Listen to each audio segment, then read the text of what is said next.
Have you ever wondered how doctors figure out if a new drug works better than an old one? Or how researchers decide whether smoking is really linked to lung cancer? The secret behind these discoveries lies in one powerful tool, the hypothesis. Introduction to hypothesis. Let's begin with the basics. The word hypothesis comes from two Greek words, hypo, meaning tentative or under, and thesis, meaning a proposition or statement.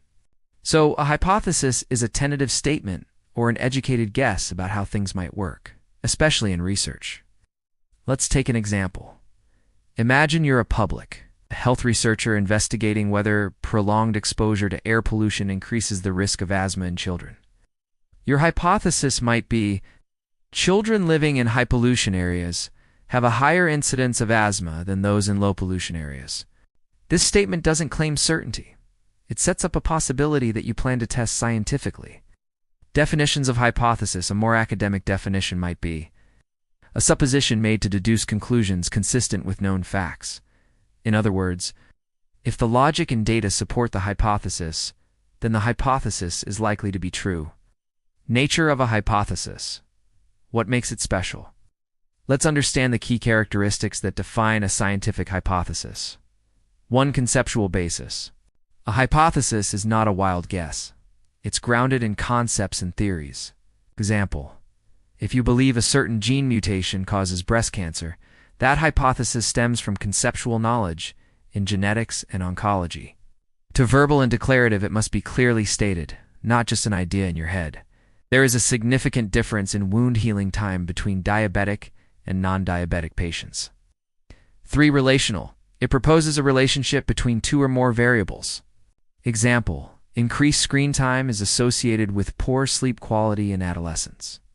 Here, screen time and sleep quality are the two variables. For future-oriented, a hypothesis is predictive. It looks ahead, not backward. 5. Core of scientific research.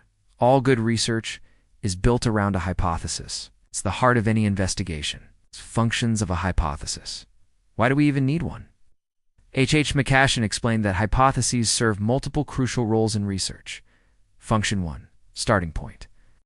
It provides a starting point for any study. Example: before testing whether intermittent fasting affects insulin resistance, you begin by hypothesizing that intermittent fasting reduces insulin resistance in obese patients. Function 2 focuses the study. It helps researchers narrow down what to study and how to study it. Example: instead of randomly measuring hormones in thyroid disease, a focused hypothesis helps you concentrate on specific TSH fluctuations in Hashimoto's thyroiditis. Function 3 may lead to more hypotheses. Initial findings often generate new hypotheses for future studies. E.g., a study on depression and serotonin may lead to hypotheses about dopamine's role too. Function 4 gives direction. It helps select appropriate research methods, samples, and analysis techniques. Function 5 prevents blind data collection without a hypothesis. Data collection becomes random and confusing. Imagine trying to collect all possible blood parameters in a study on anemia without focusing on iron or B12 levels. Chaos. Function 6 sensitizes the researcher. It keeps the researcher alert and focused on the problem's relevant aspects. Importance of hypothesis in medical research. Let's highlight some major benefits of hypotheses with examples. 1. The researcher's eye is like a flashlight in the dark. A hypothesis guides the research journey. E.g., to study whether vitamin D deficiency leads to increased fatigue. Your hypothesis will determine what to measure, in whom, and how. Keeps research focused. Without a hypothesis, a study lacks direction. Like a doctor trying to treat symptoms without a diagnosis. 3. Sets specific goals. It helps define clear objectives, sample groups, and tools. 4. Connects theory and practice. It bridges the gap between theoretical concepts and real-world evidence. 5. Prevents data overload. A well-defined hypothesis helps you avoid drowning in irrelevant information. 6. Acts as a beacon. It lights the way toward meaningful conclusions and scientific truth. Forms of hypotheses. How can they be stated? Let's explore the types of hypotheses using relatable examples. One question form: does smoking increase the risk of oral cancer? It's the simplest form, but not ideal for testing statistically. 2 declarative statement: smoking is associated with increased risk of oral cancer. 3 directional hypothesis: patients who smoke more than 10 cigarettes daily have a significantly higher risk of oral cancer than non-smokers. This specifies direction and assumes a clear outcome.